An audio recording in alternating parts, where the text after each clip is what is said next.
I am cold, Anwar. Cold यहाँ पे adjective है और एम यहाँ पे मेन वर्ब है बेटा। एम यहाँ पे मेन वर्ब है, ठीक है। हम लोगों ने infinitive and gerund last class में खत्म करा दिया था।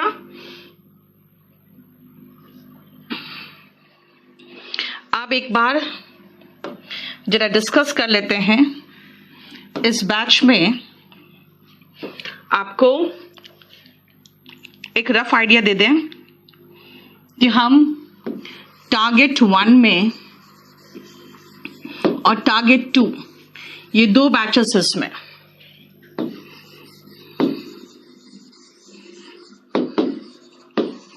ठीक है।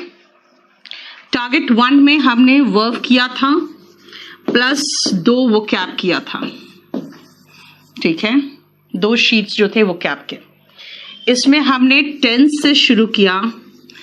Tense, question tag, then conditional sentence,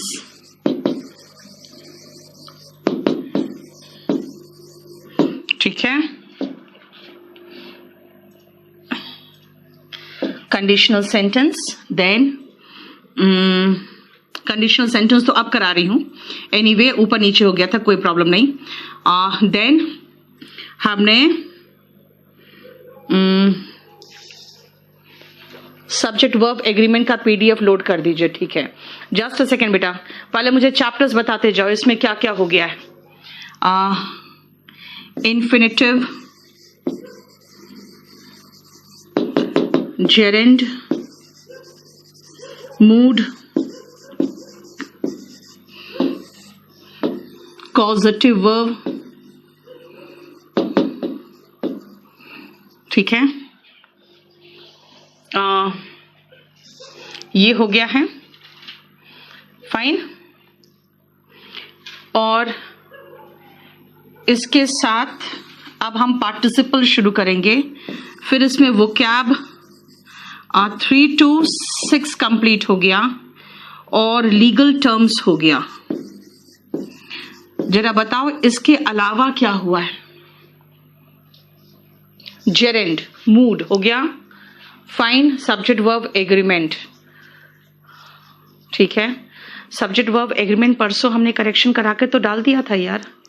tense हो गया, हाँ ठीक है।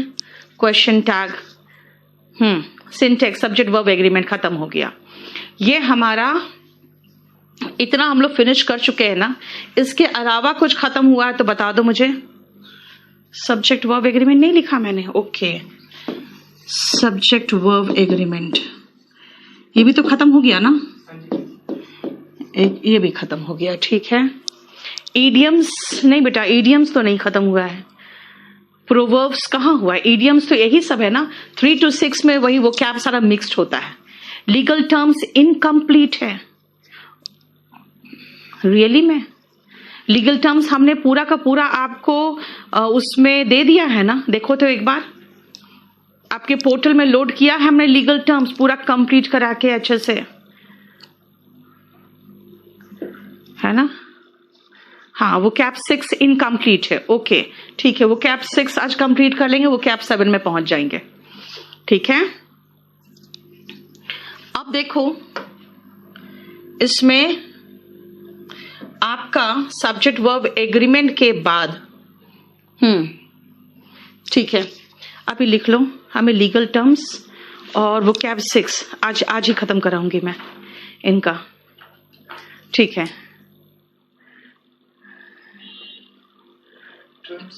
लीगल टर्म्स और वो कैप अभी खत्म कराऊंगी मैं।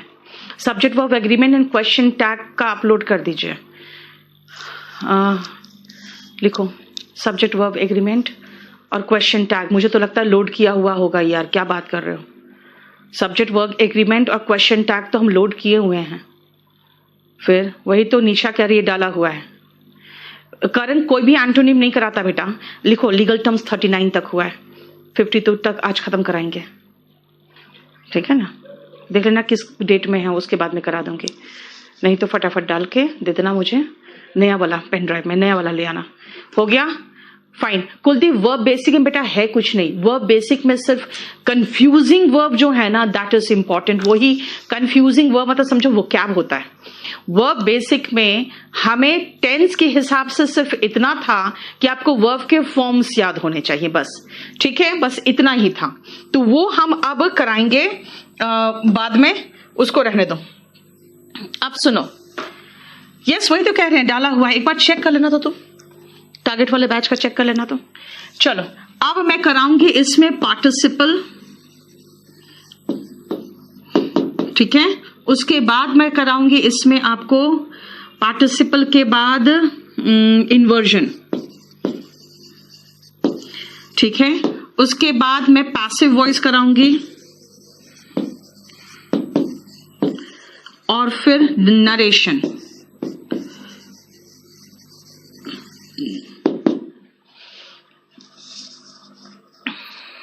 यस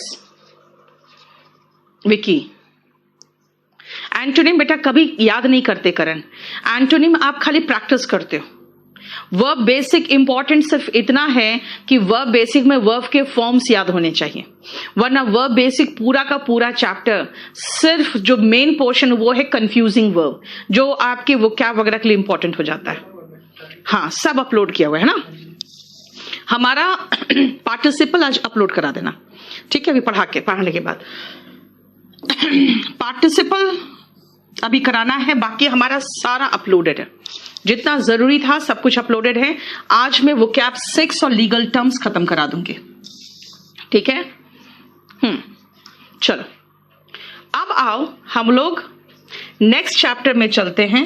ये देख लो, अभी हमें ये 4 चैप्टर, ये जरा स्क्रीनशॉट मार के मुझे भेज देना ये 4 चैप्टर हैं जो हम खत्म कराएंगे, और फिर मैं आपको बता दूं ये 4 चैप्टर खत्म कराने के बाद फिर आपके साथ टारगेट 3 मर्ज होगा, जो नाउन प्रोनाउन से मर्ज होगा, ठीक है, क्योंकि पार्ट्स ऑफ स्पीच से, जैसे मेरा बैच 5 पार्ट्स ऑफ स्पीच से शुरू हुआ है, बैच 6 वर्ब से शुरू हुआ है, बैच 7 टेंस से शुरू हुआ है, तो जो चीज एक दूसरे से रिलेटेड नहीं होता ना वो हम शुरू कर सकते हैं।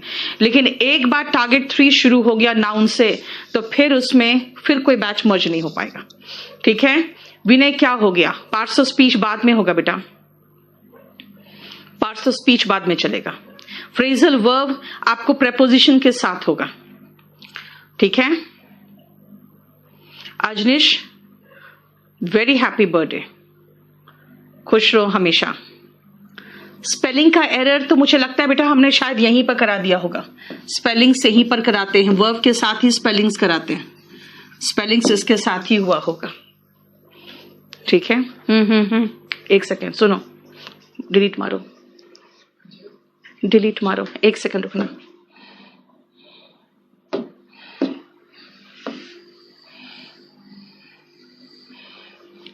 आपको सबको सिलेबस पता है, इसीलिए मुझे नहीं लगता है आपको प्रॉब्लम होता होगा पता करने में कि हाँ अब करो। अभिषेक क्या प्रॉब्लम है बेटा? मुकेश,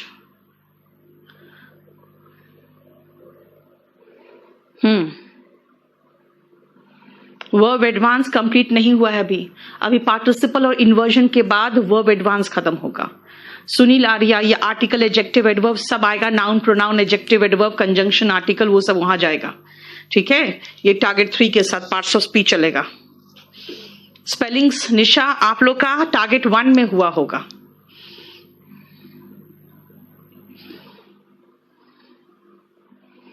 प्रोहिबिट में प्रेपोजिशन लेता है बट वी प्रोहिबिट स्मोकिंग।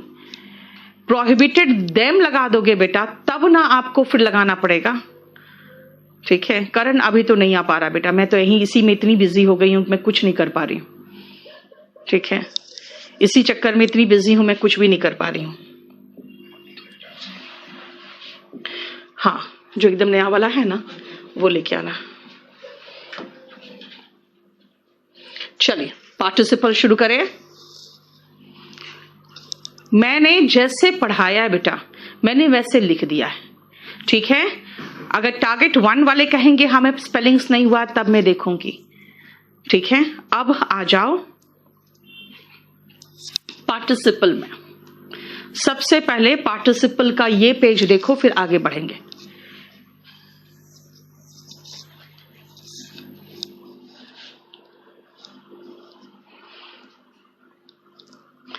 अनुराग, सुनीता, फिर मुझे एक बार देखने दो। पूरन, पूनम, विनीत, बेटा ये मैं यहां से कैसे देखूं बेटा? ये चीज मैं नहीं देख सकती हूं ना। पैरलिज्म, विश्वनाथ, अभी कहां से आ गए तुम पैरलिज्म पे? पैरलिज्म इसका नहीं है, आपका एडवांस का नहीं है। कॉम्प्रिहेंशन बाद में कराएंगे। निशा, अगर आप 1 के हो तभी बात करो।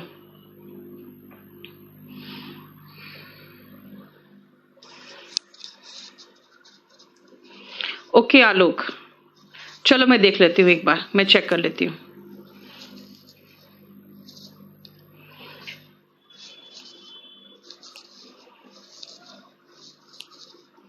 चलो देख लिया, सुनो ध्यान से। पार्टिसिपल, पार्टिसिपल बेटा, पार्टिसिपल जो है वो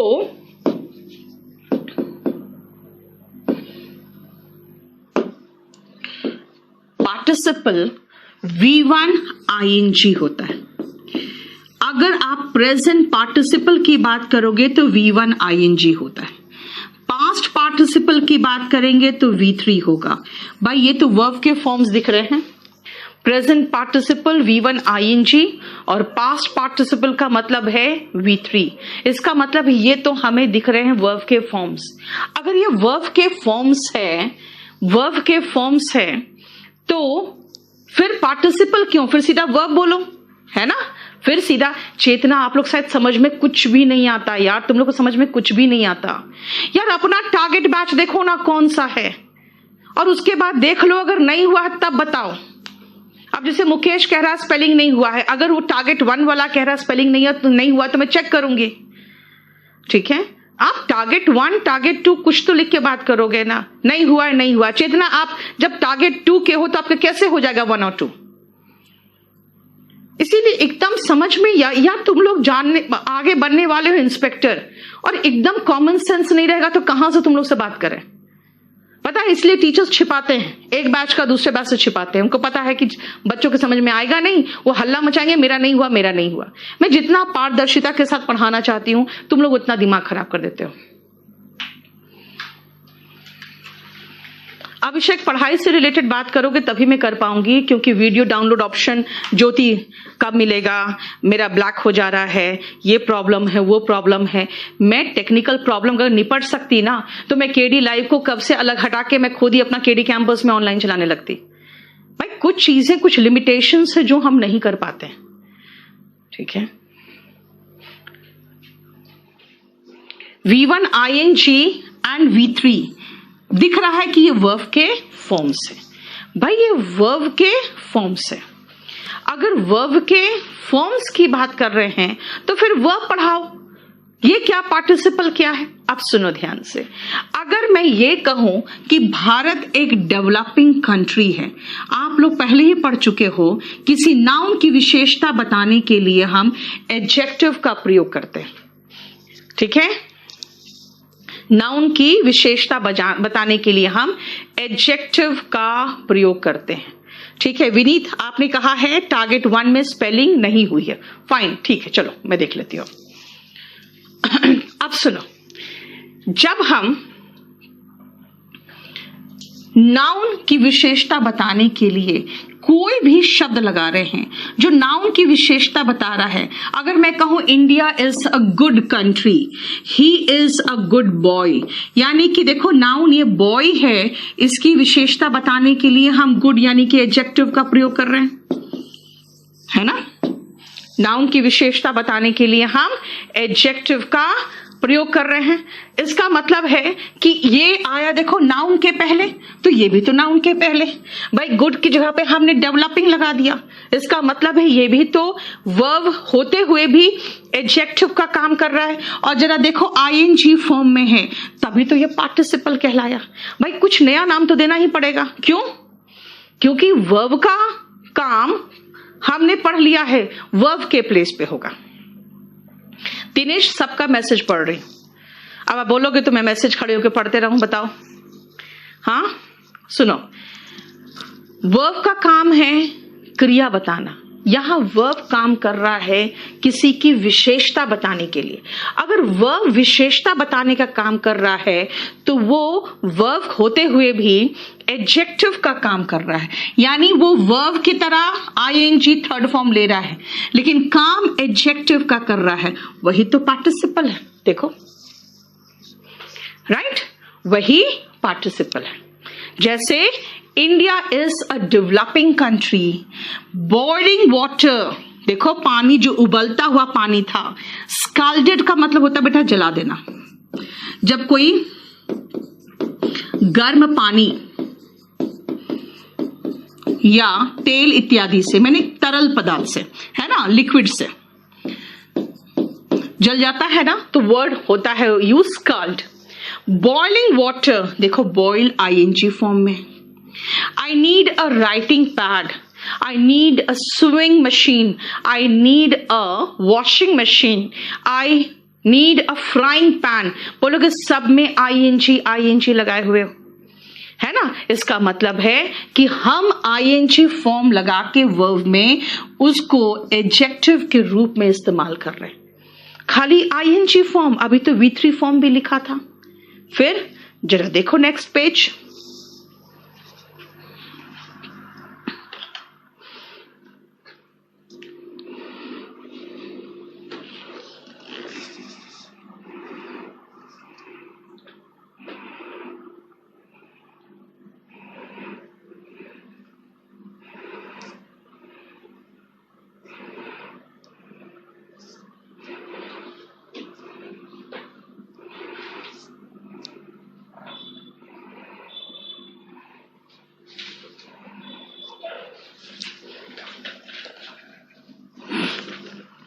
देख लिया, मैंने कहा India is a developing country. America bye develop का थर्ड फॉर्म है।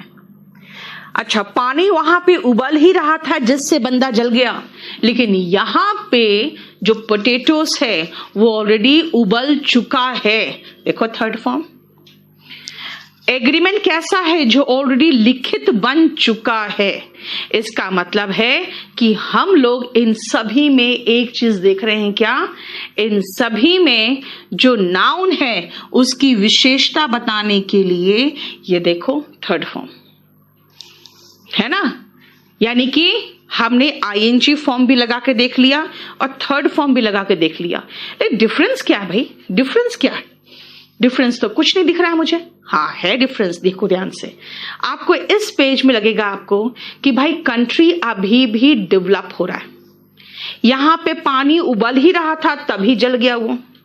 और ऐसा पैड चाहिए जिसमें हम लिख सकें, यानी कि वो काम ही उसका प्रेजेंट में राइटिंग करने के लिए है।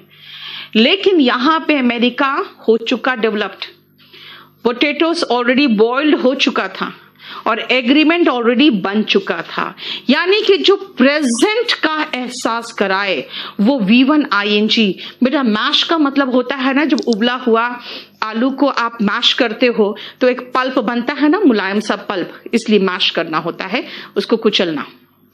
ठीक है, यानी कि हमें एहसास हुआ कि थर्ड फॉर्म खत्म वाला मामला और V1 ING चलता हुआ मामला। मतलब फिर से ध्यान से देखना, ये फाइनाइट वर्ब है, ये फाइनाइट वर्ब है स्कैल्डेड, और ये फाइनाइट वर्ब है। आपको महसूस हो रहा है कि इंडिया इज मतलब इसी समय हो रहा है। हाँ स्कैल्डेड कब स्कैल्ड किया? जब वो उबल रहा था। नीड कब किया? जब वो राइटिंग की जा सकती है उसमें। लेकिन आपको इसमें महसूस हो रहा है कि अमेरिका इज प्रेजेंट की बात है, ये पहले हो चुका।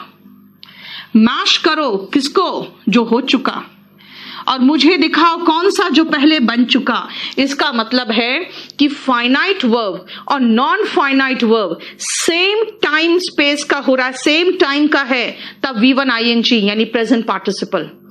और finite verb non finite verb के बाद की बात कर रहा है ना। फाइनाइट वर्ब पहले हो, नॉन फाइनाइट पहले हो चुका, पहले डेवलप्ड हो चुका। अब मैं कह रही हूं अमेरिका है, राइट तो वो थर्ड फॉर्म है ना, इसीलिए जो पास्ट का एहसास करा रहा है वो थर्ड फॉर्म। देखो वही चीज लिखा हुआ होगा और हम टाइप्स में आके सबसे पहले आप ये पढ़ लो प्रेजेंट पार्टिसिपल क्या है।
हो गया,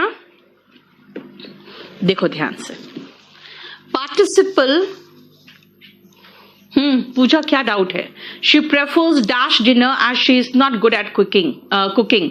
she prefers my making dinner हो जाएगा, माई कुकिंग डिनर हो जाएगा, ठीक है। She prefers me to, prefer मुझे नहीं करती है, ठीक है। Past means V3 Prince Kumar, हम लोग यहाँ पे V3 यूज करेंगे। क्यों? क्योंकि हम पास्ट का मतलब यहाँ पे टेंस नहीं है बेटा, यहाँ हम एडजेक्टिव के रूप में दिखाना चाह रहे हैं, ठीक है। टेंस होता तो V2 करते, पार्टिसिपल में V2 आता ही नहीं है। चलो प्रेजेंट पार्टिसिपल देखो क्या है।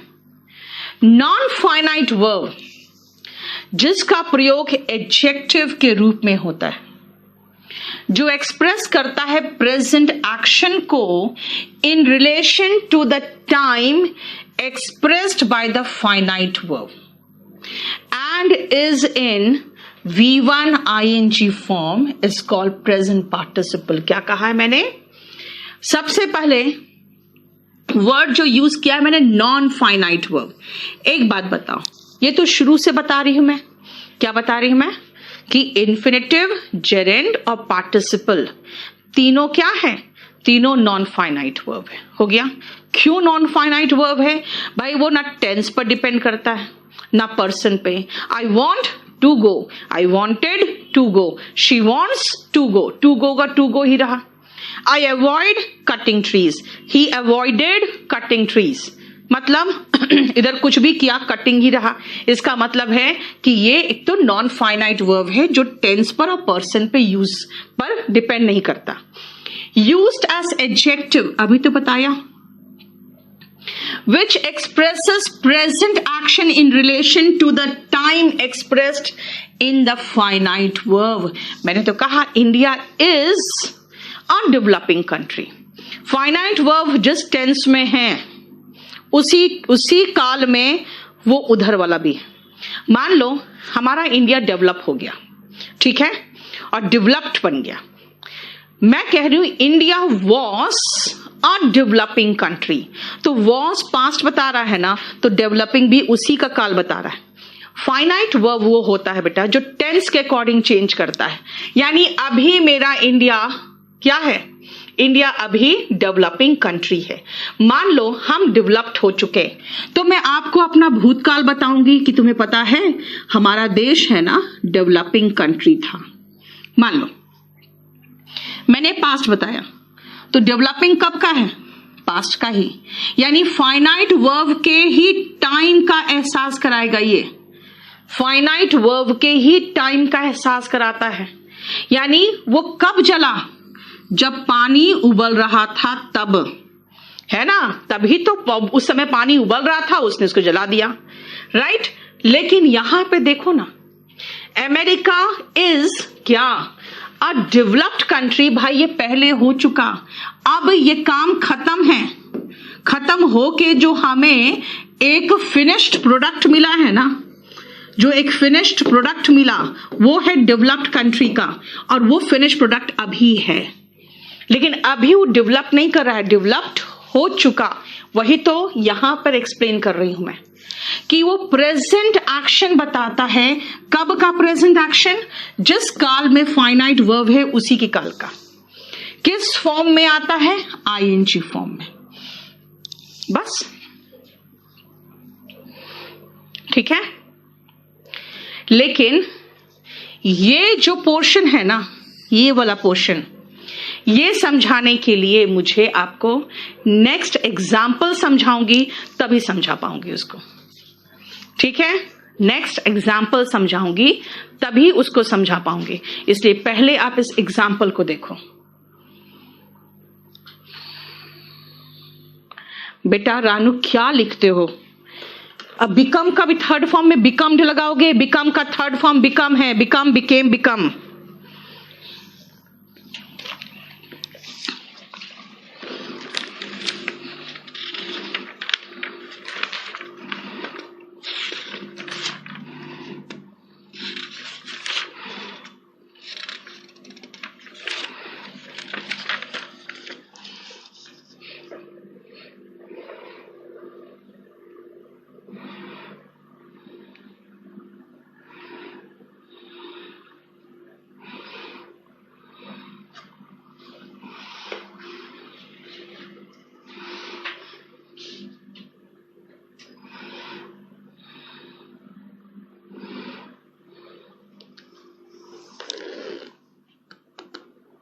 डेवलपिंग कंट्री, हाँ ये ठीक है। Avnish, America was a developing country. जिस समय की तुम बात बता रहे हो उस समय का देख लो, उस समय डेवलपिंग कंट्री था।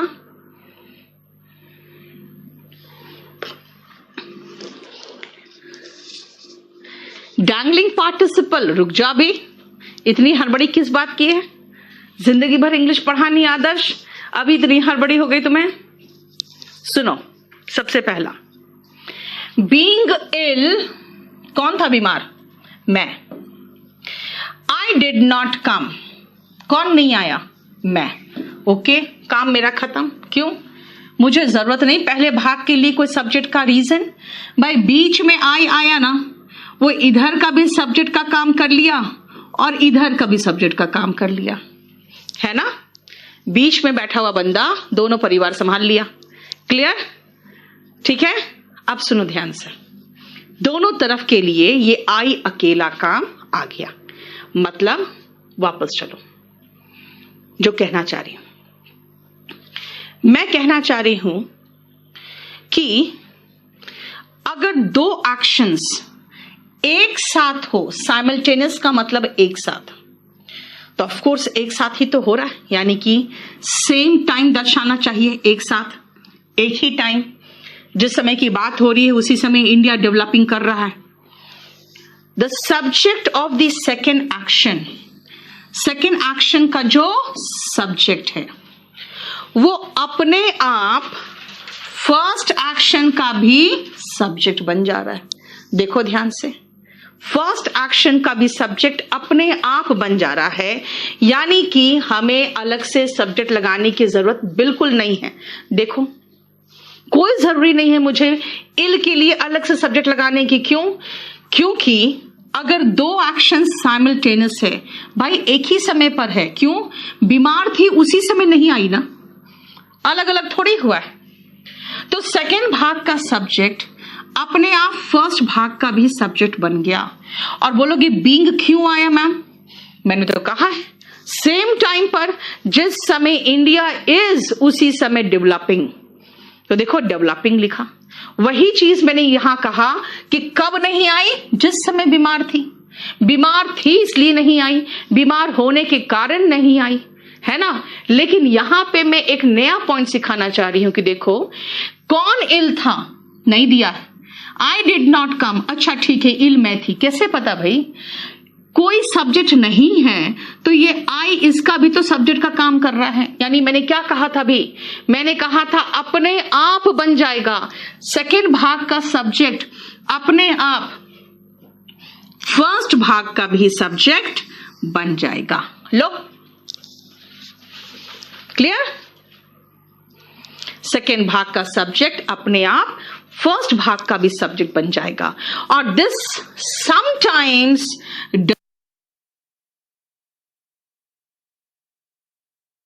does not change the meaning of the sentence। इसलिए क्या होता है, सेंटेंस का अर्थ में कोई परिवर्तन नहीं आया, ठीक तो है। Being ill I did not come, इसका मतलब है कि मैं बीमार थी इसलिए नहीं आई, है ना। अब आओ नेक्स्ट। लेकिन कई बार जो फर्स्ट भाग का सब्जेक्ट है ना, needs a separate subject. The first part of the sentence needs a separate subject। कैसे देखो, ध्यान से सुनना। Being a rainy day, I did not come। Okay, being a rainy day के लिए तो हमारे पास कोई सब्जेक्ट नहीं है। रेनी डे होने के वजह से मैं नहीं आया। भाई मैं थोड़ी रेनी डे हूं, तो रेनी डे के लिए अलग से सब्जेक्ट लगाओ ना। अगर रेनी डे के लिए अलग से सब्जेक्ट नहीं लगाओगे तो ये आई ऑटोमेटिकली रेनी डे का भी सब्जेक्ट बन जाएगा। और भाई डे के लिए आई आता ही नहीं है, डे के लिए आई तो आता ही नहीं है, तो क्या होगा, गलत है ना। तो फिर क्या बनाए, लिखना पड़ेगा डे के लिए। ओके, डे के लिए तो सब्जेक्ट इट आता है, it being a rainy day. देखो करेक्ट सेंटेंस हुआ it being a rainy day I did not कम। देख लो करेक्ट हुआ form, it being a rainy day I did not come. Ajaneesh sentence बिल्कुल सही है आपका। Weeping loudly he rolled on the sofa. कब किया वो रोल, कब किया सोफा में, जब रो रहा था तब। रोता हुआ वो सोफा में घुलट गया, है ना। इसका मतलब सेम टाइम का एक्शन है ना। China is a developing country, क्या नया है विक्रांत, वही तो है। दिस मीन्स अब वापस आ जाओ, यानी ये सेंटेंस हमारा गलत था। सेंटेंस सही क्या हुआ, it being a rainy day I did not कम। हो गया, यही चीज तो था जो मैं आपको इस पेज के सेकेंड पैराग्राफ में पढ़ा रही थी। आप जरा इसको एक बार पढ़ के देख लो, समझ में आया जो बोलना चाह रही थी। पास्ट नहीं आ रहा है बेटा, आई did not come. Present participle कहता है कि जिस समय की बात है, एडजेक्टिव उसी काल का है। मैं जिस समय बीमार थी बेटा उसी समय नहीं आई ना, तो ठीक तो है। मैं जिस समय बीमार थी उसी समय नहीं आई, ठीक तो है।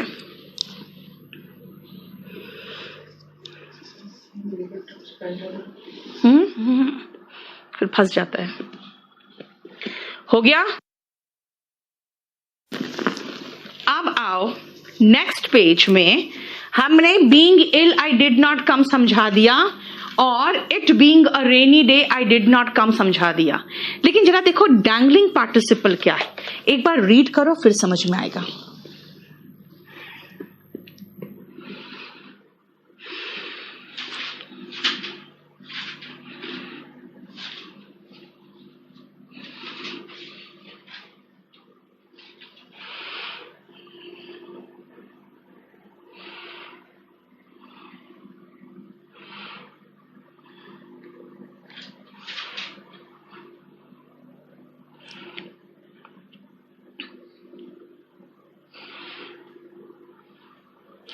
देखा, अब सुनो डैंगलिंग क्या है।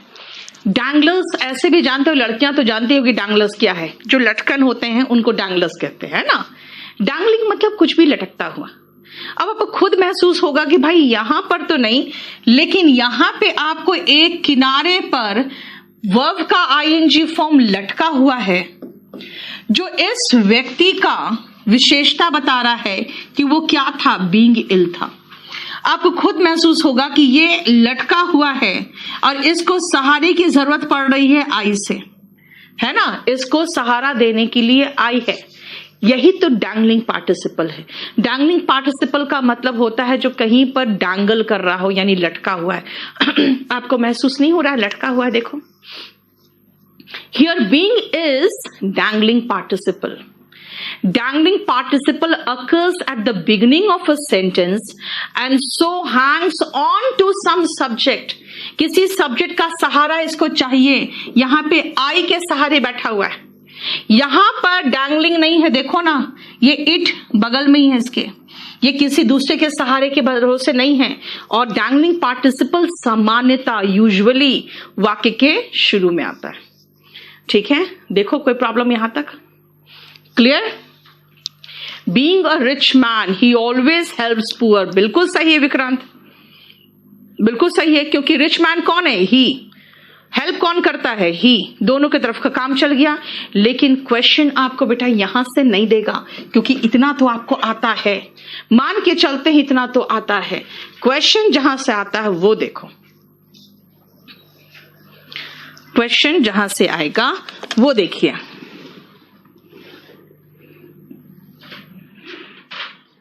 एक बार धीरे करना।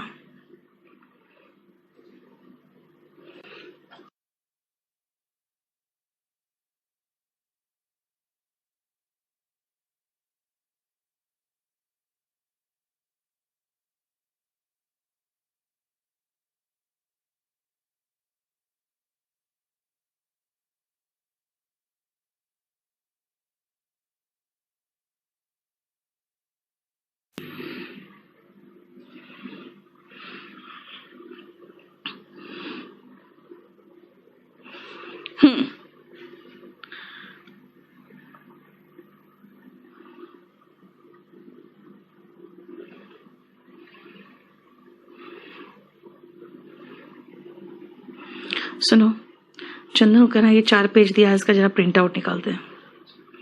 चलो आप देखो ध्यान से,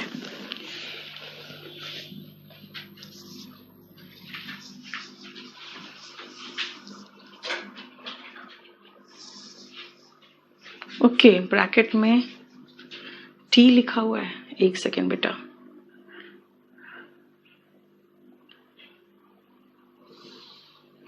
कहाँ ब्रैकेट में टी लिखा है बेटा? आई लिखा हुआ है।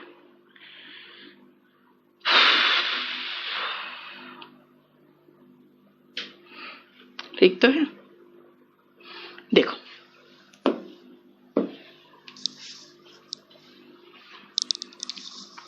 देखो next, being a rainy day I could not go out, है ना? क्या है? बीइंग नहीं, it being a rainy day, क्योंकि रेनी डे मैं थोड़ी हूं। सेकेंड भाग का सब्जेक्ट देखो, आप ध्यान से सेकेंड को समझना। Standing at the top of the hill, the houses below, below का मतलब हो गया भाई नीचे, यहां पे हाउस है, हाउस यहां पे। वर हार्डली विजिबल, इसका मतलब ऊपर से देखने पर ये हाउसेस ना के बराबर दिख रहे थे, है ना? इसका मतलब स्टैंडिंग कौन? Standing at the top of the hill the houses, ना भाई, हाउसेस ऊपर खड़े नहीं थे, बल्कि हाउसेस बिलो, यानी कि हाउसेस जो थे वो नीचे थे, ये नहीं दिख रहे थे ऊपर से। इसका मतलब यहां पे कोई और खड़ा था जिसका जिक्र सेंटेंस में तो दिया ही नहीं है, इसीलिए यहां पे हमें एक सब्जेक्ट चाहिए और आंसर इज 1। ठीक है ना? यस जेदू, समझ में आ रहा है ना? As I was standing, because I was standing, since I was standing at the top of the hill, कुछ भी होगा, लेकिन स्टैंडिंग के आगे एक सब्जेक्ट लगाना पड़ेगा, नहीं तो हाउस ही ऊपर पहुंच गया फिर तो। Being very dark, the visitors, भाई विजिटर्स डार्क नहीं थे, बल्कि अंधेरा छाया हुआ था। It is dark कहते हैं ना, तो यहां पर भी it लगाना पड़ेगा। It being very dark, नहीं ज्योति, बहुत अच्छा नहीं फॉर्मेशन बनेगा, इसीलिए पूरा फॉर्मेशन लगा दिया। I standing at the top of the hill, बहुत अच्छा फॉर्मेशन नहीं बनेगा। ठीक है, बीइंग के साथ चल जाता है, लेकिन ऐसे आईएनजी के सारे नहीं चल पाते। ठीक है, देखो, और जानते हो पार्टिसिपल से 90% क्वेश्चंस इसी से दिखते हैं, प्रेजेंट पार्टिसिपल से। और चैप्टर बहुत आसान है ये, अगर आप क्वेश्चन के हिसाब से चलोगे तो चैप्टर बहुत आसान लगेगा।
देखो, being a rainy day we didn't, यार ये रेनी डे बहुत दिक्कत कर देता है, बार बार रेनी डे ही पहुंचता है।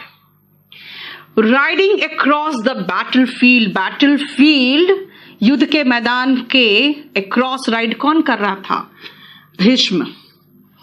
किसने देखा? Large number of dead warriors, मृत बहुत सारे वॉरियर्स को किसने देखा? भीष्म ने।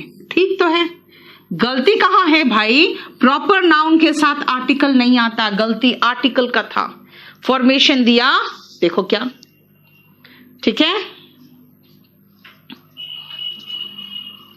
Clear. Being a holiday we went out for a picnic, भाई हॉलीडे हम लोग थोड़ी थे यार, इट बीइंग अ हॉलीडे, ठीक है। आगे देखो,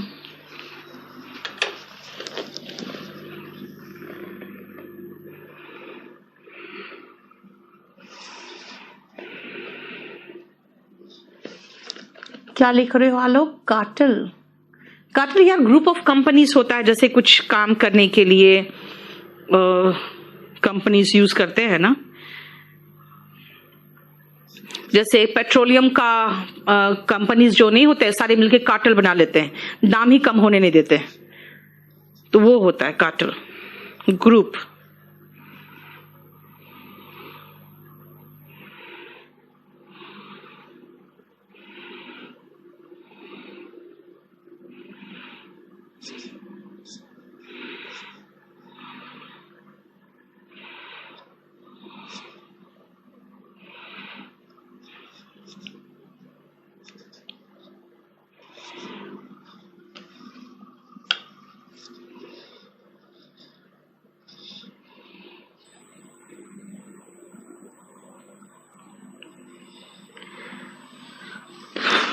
चलो देखो next, the hurrying crowds of people past each other amazed him. ये क्या है देखो तो जरा, ये हरिंग क्राउड ऑफ पीपल है, बहुत सारे लोग हैं खड़े, है ना। क्राउड्स कह रहा है, क्राउड्स का मतलब हो गया कि दो क्राउड है ऐसे, ठीक है। Past each other amazed him, ये जब क्राउड ऐसे गुजरेगा और ये क्राउड इधर से ऐसे गुजरेगा तो आपको भीड़ का एक बिल्कुल सैलाब दिखेगा जो एक दूसरे से काटता हुआ गुजर रहा है। भीड़ का सैलाब दिखेगा, एक दूसरे से काटता हुआ गुजर रहा है।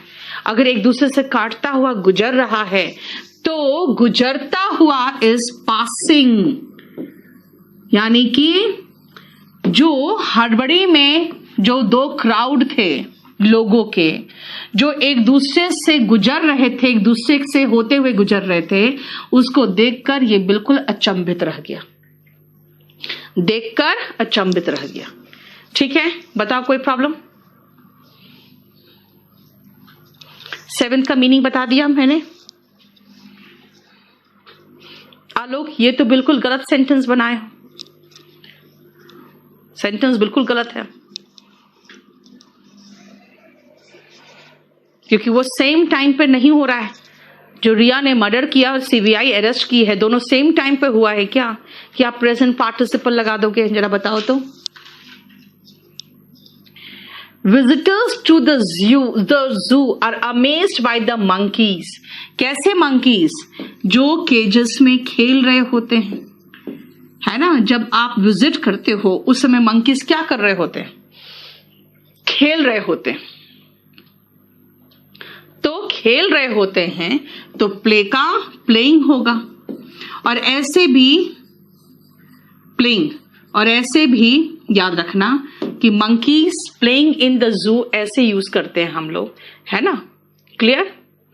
Being a sunny day I decided, by sunny day हो या रेनी डे हो या वेट डे हो या ड्राई डे हो, कुछ भी हो, इट ही लगेगा ना उसके लिए। तो नेक्स्ट आओ। हरिंग मतलब हड़बड़ाता हुआ।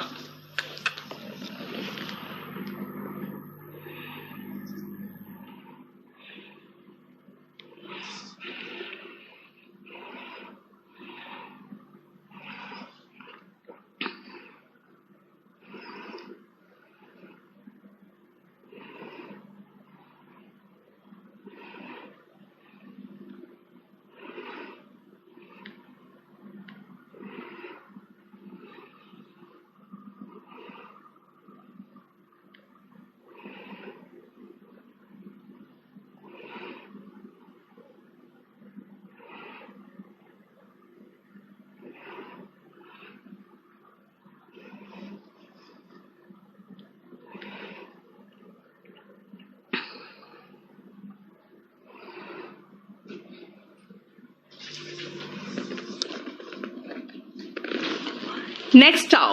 Being in awe of them. Awe का मतलब होता है ना, like a feeling of admiration. अरे बाप रे, कितना बड़ा पोस्ट पे है ना। एडमायरेशन भी है, थोड़ा डरते भी हो उससे कि भाई इतना बड़ा पोस्ट पे है, हमसे क्या बात करेगा। तो awe is that feeling of admiration and fear, ठीक है। The young man followed the direction to the tea. इसका मतलब है कि ये यंग मैन ने उनकी सारी बातें जैसे जैसे बोला, to a T idioms and phrases में आता है, याद रखना, बिल्कुल वैसे ही फॉलो किया। क्यों? क्योंकि वो बिल्कुल ऑ में था, यानी कि उसके इन्फ्लुएंस में था। बिल्कुल सही है। कब फॉलो किया डायरेक्शन? जब वो उसके इन्फ्लुएंस में था। हो गया, ठीक तो है। अब आओ, कैसे इंप्रूवमेंट करना है वो ध्यान से सुनना। वाइल क्रॉसिंग द रोड, अच्छा, रोड क्रॉस करते वक्त एक स्नेक देखा गया। भाई स्नेक देखा गया तो जब मैं रोड क्रॉस कर रही थी उस समय देखा होगा ना मैंने। इसका मतलब वाइल क्रॉसिंग द रोड मैं क्रॉस कर रही थी, या कोई लड़का क्रॉस कर रहा होगा, हम क्रॉस कर रहे होंगे, या ही क्रॉस कर रहा होगा, या आई क्रॉस कर रहा होगा। यानी कि हम जब क्रॉस कर रहे थे तो हमने देखा, आई सॉ क्या, अ स्नेक। अब दोनों तरफ का फिट हो गया कि जब रोड क्रॉस कर रहा था कौन, ये लोग, तो स्नेक देखा कौन, इसमें से कोई। अब अगर देखोगे तो ये स्ट्रक्चर सिर्फ यहां फिट हो रहा है, वरना अ स्नेक बन गया सब्जेक्ट। भाई अ स्नेक वॉज सीन, एक सांप देखा गया। क्रॉस कौन कर रहा था? सांप थोड़ी क्रॉस कर रहा था, मैं क्रॉस कर रही थी। लेकिन अगर मैं लगा दूं, ही लगा दूं, तो भाई अ स्नेक वॉज सीन तो पैसिव वॉइस हो जाएगा। तो मैं कैसे बनाऊं स्ट्रक्चर कि इधर का भी काम चल जाए, इधर का भी काम चल जाए। तो अ स्नेक वॉज सीन को चेंज कर दो ना, अगर आई सॉ अ स्नेक, तब सही हो जाएगा। इसीलिए हमारा आंसर ये हो रहा है, दोनों तरफ का काम चल जाए। ये यस जयदुल, बिल्कुल समझ गए तुम।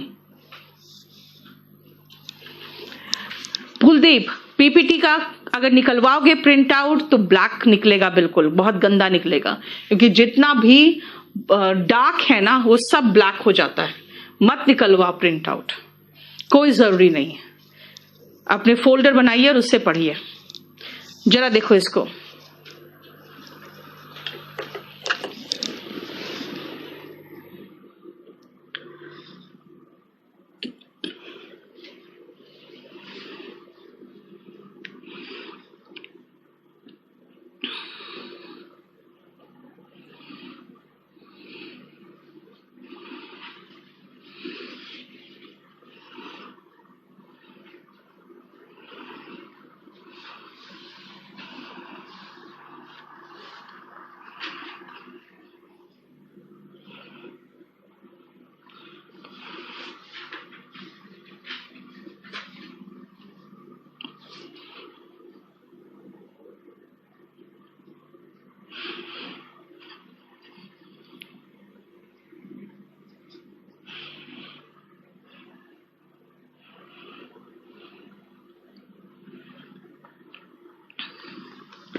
riding upon his horse, the tiger jumped at him. भाई टाइगर हॉर्स को राइड कर रहा था क्या? नहीं, कोई व्यक्ति राइड कर रहा था जिसके लिए हिम यूज हुआ है, और वो जब राइड कर रहा था तो टाइगर उस पर कूद पड़ा। अब इनमें से कौन सा सेंटेंस है जो सही फिट बैठ रहा है? देखो, the tiger jumped at him while he was riding upon his horse. ये है जो बहुत सही मीनिंग दे रहा है ना? क्या हुआ? 10th नंबर मैंने यही कहा ना बेटा कि जिस समय वो बिल्कुल उनके इन्फ्लुएंस में था, यानी कि उनके देखकर और उनसे थोड़ा डरा हुआ था, है ना, उसको एडमायर कर रहा था, उसी समय उसी दौरान उसने सारे डायरेक्शंस को एकदम परफेक्टली माना, है ना। कई बार ऐसा होता है कि किसी के आप इन्फ्लुएंस में रहते हो, वो जैसे जैसे बोलता है वैसे वैसे करते जाते हो, तो इसीलिए उसी दौरान करोगे ना। तो देखो बीइंग लगाया है, इसीलिए उसी दौरान के लिए। ठीक है, नेक्स्ट देखो 11 नंबर। आपको आंसर चुनना है जो आंसर बिल्कुल सटीक मीनिंग दे।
ठीक है,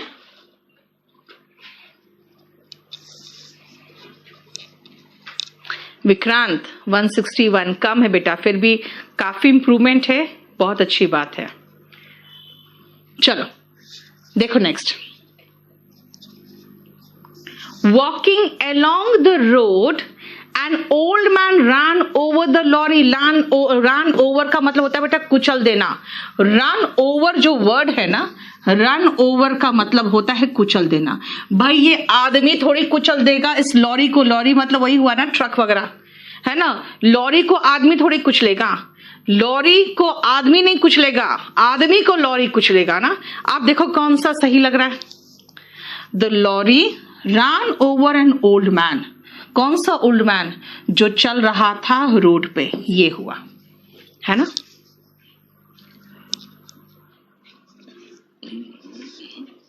ठीक है, कहा यार आगे बढ़ते हैं, तुम लोग और पीछे ले जाते हो। क्या प्रॉब्लम है 8 में?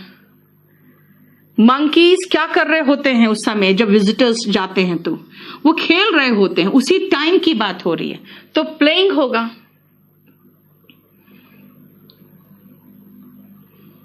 देखो नेक्स्ट आ क्वेश्चन। मैंने कहा ना अधिकतर क्वेश्चंस वही है, कुछ भी नया नहीं है।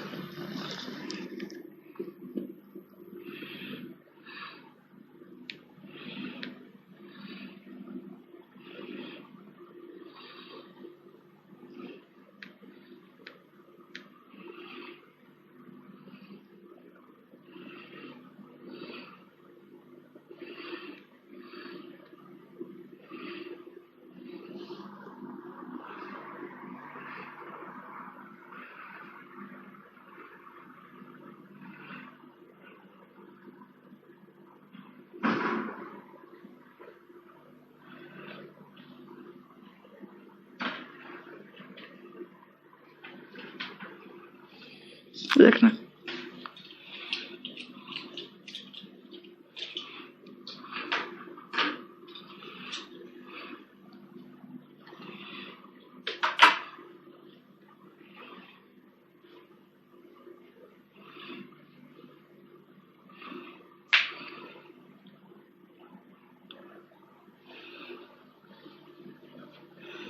हो गया? चलो,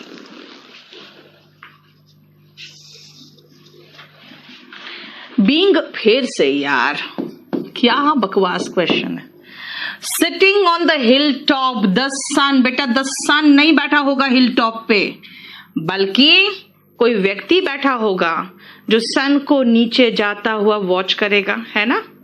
तो क्या होना चाहिए? Sitting on the hill top, किसी व्यक्ति का जिक्र होना चाहिए जो बैठा हुआ था। कौन बैठा हुआ था? ये बैठा हुआ था, यानी बीच में ही आ गया तो sitting on the hill top कौन? ही। और वॉच कौन किया? ही। देखो, he watch the sun go down, देखो, ठीक है, क्लियर? बोलो कोई प्रॉब्लम? चलो नेक्स्ट आओ, प्रेजेंट पार्टिसिपल खत्म कर देंगे।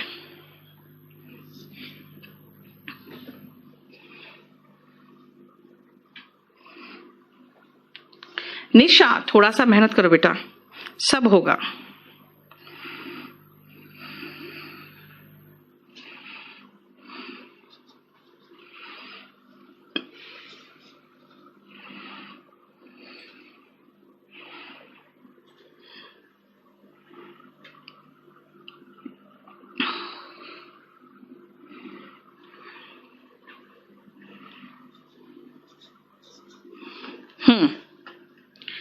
Being ill, he came to work. सुनो ध्यान से, अब ये स्ट्रक्चर तो बिल्कुल सही लग रहा है ना? स्ट्रक्चर तो बिल्कुल सही लग रहा है, लेकिन पंगा क्या है? ध्यान से सुनना।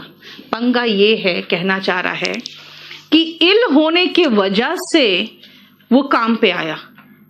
इल होने की वजह से, इल कौन था? ये था, ठीक है। काम पे कौन आया? ये आया, बिल्कुल सही। लेकिन बेटा ऐसा थोड़ी होता है कि काम इल होने की वजह से कोई काम पे आता है, ऐसा कोई थोड़ी होता है ना, कि इल होने के वजह से काम आता है, राइट? इल होने के बावजूद लोग काम पे आते हैं, तो इन स्पाइट ऑफ यूज करोगे ना। देखो,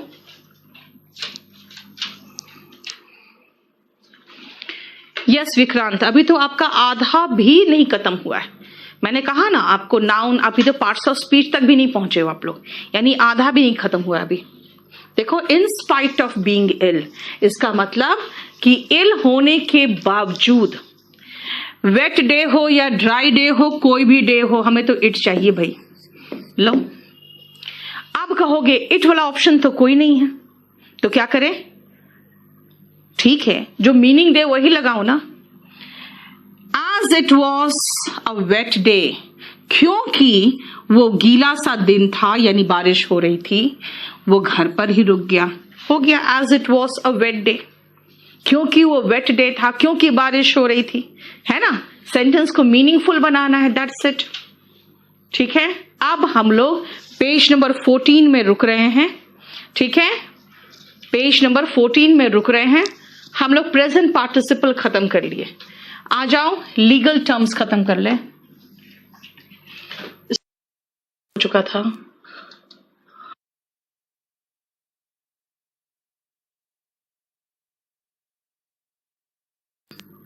जितना पढ़ाया सब देते जा रही हूँ। 8, 9, 10, 11 फिर सबका मीनिंग एक्सप्लेन किया हुआ है। 12, 13, 14, 15 फिर सबका मीनिंग है, यानी कि पूरा कंप्लीट मैं आपको मीनिंग के साथ ये मटेरियल आपको अपलोड हो गया कि नहीं, वो एक बार चेक कर लो आप। ठीक है, कहां तक हुआ था? Thank you Vikrant. जरा एक बार देख लो, अभी तो तुमको लिखवाया था यार, तुमको अभी लिखवाया था, कहां तक हो चुका है लीगल टर्म्स? हाँ,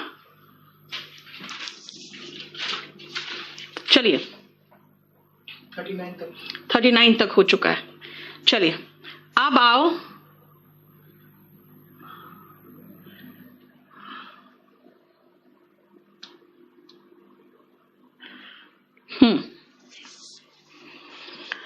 सुनो, 40 में आओ।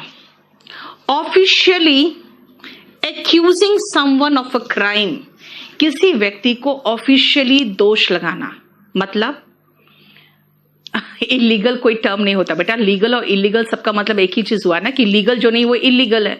इसमें दोनों चीज को मेंशन है। अच्छा 33 तक हुआ था, चलो 34 से आ जाओ। परमानेंट रेसिडेंस, जो रेसिडेंस परमानेंट है, परमानेंट का मतलब क्या होता है कि आप जहां से हो, देखते हो कहते हो ना भाई मैं एमपी से हूं, मैं यूपी से हूं, मुझे वहां का डोमिसाइल बनवाना है। क्यों डोमिसाइल बनवाते हो? ताकि आप प्रूव कर सको कि भाई हम वहीं से हैं, है ना। इसलिए डोमिसाइल होता है जो परमानेंट रेसिडेंस बनाया जाता है। यूथनेशिया बहुत सारे देशों में, यहां तक कि आप एक दो केसेस में इंडिया में भी हो गया कि भाई जब कोई व्यक्ति बिल्कुल बहुत तड़प रहा है और उसके ठीक होने की कोई संभावना नहीं है, अधिक पेन में है, तो कानूनी रूप से उसको एक पेनलेस मौत दे दी जाती है, जिसको हिंदी में कहते हैं दया मृत्यु, है ना। वो मर्सी किलिंग होता है। देखते हो कहते हैं माल्या का एक्सट्रेडिशन कराने के लिए पूरी हमारी सरकार लगी हुई है। माल्या का एक्सट्रेडिशन का मतलब क्या हुआ? वो यहां से फरार है, यहां पे आरोपी है, तो देश कोशिश कर रहा है कि ये जो आरोपी है वो दूसरे देश में बैठा हुआ है, इंग्लैंड में बैठा हुआ है, अमेरिका में बैठा हुआ व्यक्ति को हम यहां ट्रांसफर करा सके। वो एक्सट्रेडिशन होता है, एक ट्रीटी के अंतर्गत एक्सट्रेडिशन कराया जाता है। ठीक है, नेक्स्ट आओ crime against one's own country. देखते हो अभी जो शेरगिल और ये सब के बारे में जो केसेस चल रहे हैं, है ना, क्या होता है उसमें? उसके राजद्रोह का मुकदमा चल रहा है। जितने भी लोग बहुत आपे से बाहर होके उन्माद में आके जाके देश के खिलाफ बगावत कर गए, या तो दंगा फसाद कर दिया या तो चलो पत्थरबाजी ही कर दिया। आपको पता है यूपी में, दिल्ली में इन सब के खिलाफ जो मुकदमा दायर हुआ है उसमें जो सेक्शन लगाया है वो राजद्रोह का यानी देशद्रोह का मुकदमा लगा दिया है। देशद्रोह का मुकदमा इनफैक्ट जिसको कहते हैं ना कि रेप केस हो या मर्डर हो, उससे ज्यादा खतरनाक वो सेक्शन होता है। इसीलिए अपने देश के खिलाफ क्राइम इज ट्रिजन एंड सेडिशन, इन दोनों का मतलब होता है राजद्रोह या देशद्रोह। A person who lives in a particular place, बेटा पर्सन के लिए या कहीं का निवासी जो होता है ना, उसको हम सिटीजन नहीं तो डेनिजन दोनों वर्ड यूज करते हैं। देख लो, सिटीजन तो सबको पता है। Done in the interest of only one side in a case, मैंने आपके खिलाफ केस किया, आपको मैंने सम्मन भिजवा दिया, आपके घर में वो रिसीव भी हो गया, लेकिन जब मैं कोर्ट गई हूं डेट पे तो आप नहीं आए हो। अब मैं ये आप जज के सामने सबूत रखूंगी कि देखो इनको हमने भेज दिया है और सम्मन रिसीव भी है। तो जज क्या करेंगे, एक पक्ष में यानी मेरे पक्ष में केस को आगे प्रोसीड कर देंगे। क्यों? क्योंकि मैंने आपको इन्फॉर्म कर दिया। अब आप नहीं आए हो तो मेरा केस थोड़ी खराब होगा। एक्स पार्टी का मतलब होता है एक पार्टी के फेवर में केस को प्रोसीड कर देना इज एक्स पार्टी। देखो, done in the interest of only one side in a case, party PARTE होगा, TY नहीं होता। ठीक है, देखो officially accusing someone of a crime, यानी औपचारिक रूप से एक्यूज का मतलब होता है आरोप लगाना। अब जैसे कोई FIR दर्ज मैंने कराया, मैंने उसमें XYZ का नाम लिखवा दिया, इसका मतलब वो आके मुझे कहेगा कि मैम आपने मुझे इस केस में इंडाइट क्यों किया। बेटा ये इंडिक्ट नहीं है प्रोनाउंसिएशन, इसका प्रोनाउंसिएशन है इंडाइट। बायस्ड का मतलब होता है पक्षपातपूर्ण, पक्षपातपूर्ण होता है बायस्ड का मतलब। ये बायस्ड नहीं है, कोर्ट किसी के फेवर में नहीं है, किसी के खिलाफ नहीं है, बायस्ड नहीं है, बल्कि भाई हमने जो काम किया हमने प्रॉपर आपको सूचित किया है, आप आए नहीं। ठीक है, तो कोर्ट का काम है आगे प्रोसीड करना ना, केस को लंबा लटकाना थोड़ी हुआ। ऑफिशियली किसी को किसी क्राइम के लिए एक्यूज का मतलब होता है आरोप लगाना। ऑफिशियल यानी कि FIR में मैं चिल्लाते रहूं तुम चोर है, तुम चोर हो, तुम चोर हो, तो इंडाइट नहीं होगा। मैंने FIR में नाम लिखवा दिया तब वो इंडाइट होगा। ठीक है, नेक्स्ट आओ, ये सारा मीनिंग आपको यहां पे हमने दिला दिया। ठीक है, नेक्स्ट आओ, जहां पे असला बारूद रखे जाते हैं उसको आर्सेनल या आर्मरी कहते हैं। जहां पर भी असला बारूद रखे जाते हैं उसको हम आर्सेनल नहीं तो आर्मरी कहते हैं। ठीक है। आपको पता है आप जब कोर्ट में केस करते हो ना तो बहुत ध्यान से करना पड़ता है, क्योंकि उसके लास्ट में एक एफिडेविट लगा होता है। उस एफिडेविट में अंडर ओथ आप साइन करते हो कि केस में जो जो चीजें दी गई है वो सारी चीजें बिल्कुल सही है और सच है, और मैं इस बात का बिल्कुल रिस्पॉन्सिबिलिटी ले रहा हूं कि मैंने जो कहा है सब कुछ सच कहा है। वो ओथ है। बाद में अगर प्रूफ हो जाए कि तुमने जो लिख के दिया है या कोर्ट में शपथ लेके जो कहा है वो झूठ कहा है, तो आप पर मुकदमा परजुरी का बनता है। परजुरी का मतलब होता है शपथ के अंतर्गत झूठ बोलना। ठीक है, देखो 43 में आओ।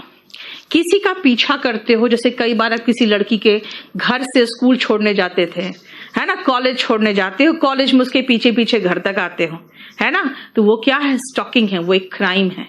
वहां क्राइम क्या है वो देखो, किसी को फॉलो करना या वॉच करना इन अ थ्रेटनिंग वे।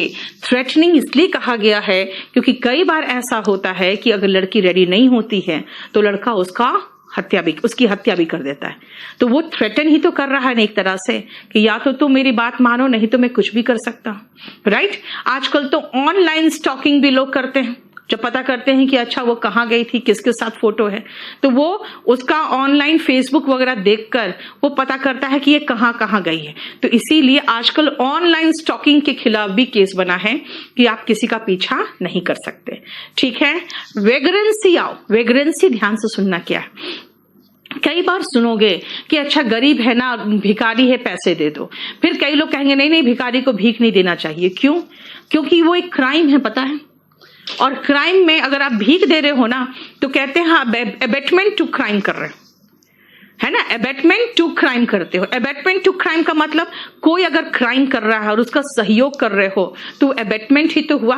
पहले पढ़ चुके एबेटमेंट आप, है ना। इसका मतलब क्या है कि crime of living on the street, भाई सड़क पे रहना और लोगों से पैसे मांगना, ये एक क्राइम है जिसको कहते हैं वेग्रेंसी। ये एक क्राइम है जिसको कहते हैं वेग्रेंसी, और इसीलिए इसका वर्ड देखो क्राइम वर्ड यूज किया है।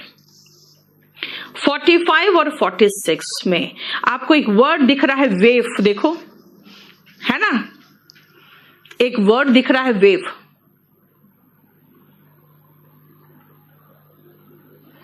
क्लियर?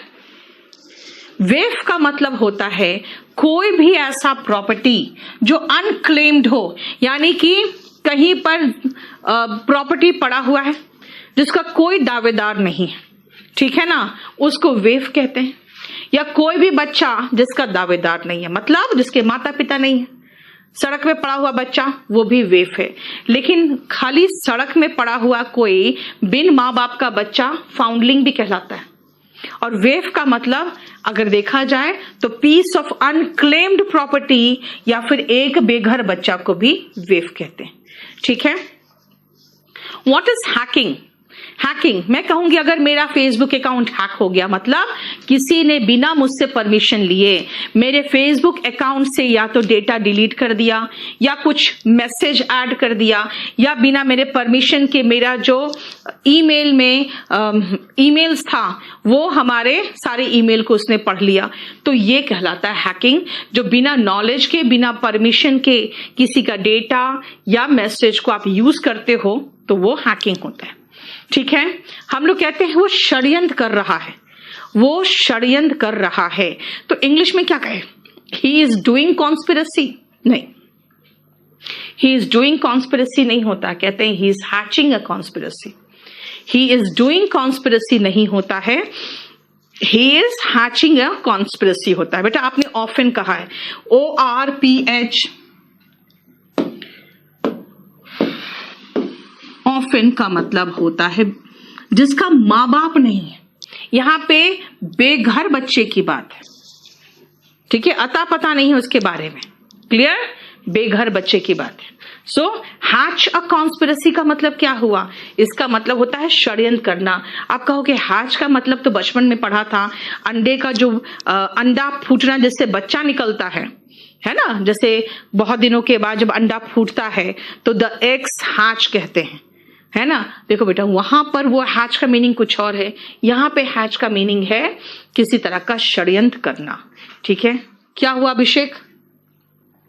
विश्वनाथ 3 सेकंड तक देख सकते हैं।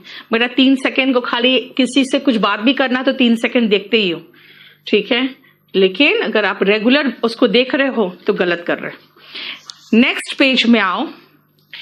द जज dash in the open court pronounce the verdict. अब सुनो ध्यान से, अब जैसे 2-3 वर्ड्स मैंने आपको समझाया कि एक तो हैच का मतलब जैसे अंडा का फूट के बच्चा निकलना, प्रोनाउंस का मतलब तो होता है कि अच्छा मैम इस वर्ड को कैसे प्रोनाउंस करते हैं, इसका उच्चारण कैसे करते हैं, ये बताइए, है ना। लेकिन एक बात सुनो, यहां प्रोनाउंस का तो मतलब कुछ और आ रहा है। वर्डिक्ट का मतलब होता है फैसला, इसका मतलब हुआ फैसला सुनाना, है ना। देख रहे हो, प्रोनाउंस का मतलब यहां क्या निकल रहा है, फैसला सुनाना।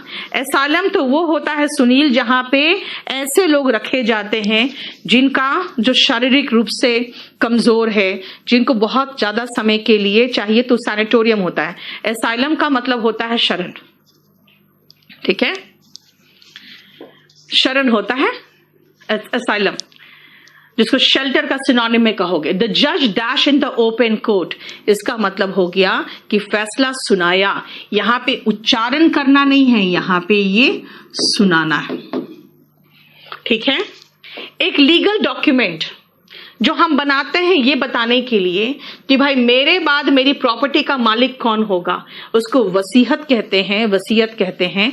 वसीयत का मीनिंग होता है विल, वसीयत का मीनिंग विल। देखो, a process of settling a disagreement by keeping people from both sides or an independent person to settle the matter is arbitration या mediation, ठीक है। arbitration या mediation का मतलब क्या होता है, ध्यान से सुनना। आप और मेरे बीच में किसी तरह का कोई विवाद हो गया, मान लो इस प्रॉपर्टी को लेकर विवाद हो गया, तो उसके बाद क्या होगा, आप और हम दोनों मिलकर एक ऐसे आर्बिट्रेटर को अपॉइंट करेंगे जो ना आपके रिश्तेदार है, ना ही दोस्त है, ना कोई है, ना ही मेरे रिश्तेदार है, ना दोस्त है, ना कोई है। वो इंडिपेंडेंट व्यक्ति होगा जो दोनों के बीच में समझौता कराने के लिए आएगा, और वो आर्बिट्रेशन का प्रोसेस होता है जिसमें एक आर्बिट्रेटर अपॉइंट होता है, ठीक है। नेक्स्ट आओ, payment made by the husband of wife to his और हर स्पाउस, स्पाउस का मतलब हो गया हस्बैंड या wife, after the divorce, divorce के बाद जब हस्बैंड या वाइफ दोनों में से कोई भी जिसके पास पैसा हो, वो अपने लाइफ पार्टनर को एक मुश्त जो पैसा देते हैं ना, उसको कहते हैं एलिमनी, ठीक है। लेकिन रोज के छोटे मोटे खर्चे के लिए जो पैसा देते हैं ना, उसको पिन मनी कहते हैं। मध्यस्थता, यस विक्रांत, मध्यस्थता, ये आर्बिट्रेशन का मतलब है। पिन मनी का मतलब हुआ जो छोटे मोटे चीज है जिसको इन एसेंशियल्स कहते हैं, उसके लिए जो रोज रोज का पैसा देता है एक आदमी अपनी वाइफ को, उसको पिन मनी कहते हैं, ठीक है। और जो विरासत आपको मिलता है अपने फादर से, उसको लेगेसी कहते हैं। यानी विल में आपके फादर सारे लेगेसी को आपको लिख के दे देते हैं, ठीक है ना। आप अपने वाइफ को रोज पिन मनी दोगे और ज्यादा हल्ला हंगामा करोगे तो डिवोर्स देके लंबा चौड़ा एलिमनी मांगेगी, ठीक है। और फिर आप कहोगे ठीक है हम आर्बिट्रेशन में चलते हैं, और फिर कोई मेडिएशन मतलब मेडिएटर को अपॉइंट करेंगे। सुनील आर्या, आप मेडिएटर बोल रहे हो, जो मध्यस्थता करने वाला व्यक्ति होता है ना, वो मेडिएटर होता है। रानू, ल्यूनेटिक्स जहां रहते हैं ना बेटा, उसको आप मेंटल असाइलम कहोगे। मेंटल असाइलम, जहां पागल रहते हैं वो मेंटल असाइलम होते हैं। जैसे कोई भी राजनीतिक, जैसे यहां दलाई लामा को पॉलिटिकल असाइलम दिया गया था, राजनीतिक है ना, मानसिक, तो वो वर्ड ऐड करना पड़ेगा ना। असाइलम का मतलब शरण होता है, ठीक है। लगता है हमें हमारा खत्म हो गया, क्लियर। ये हम मोस्ट प्रोबेबली आप देख लेना, आपका 22 पेजेस है कि नहीं, जो लोडेड है कि नहीं, 22 पेजेस वाले, ठीक है।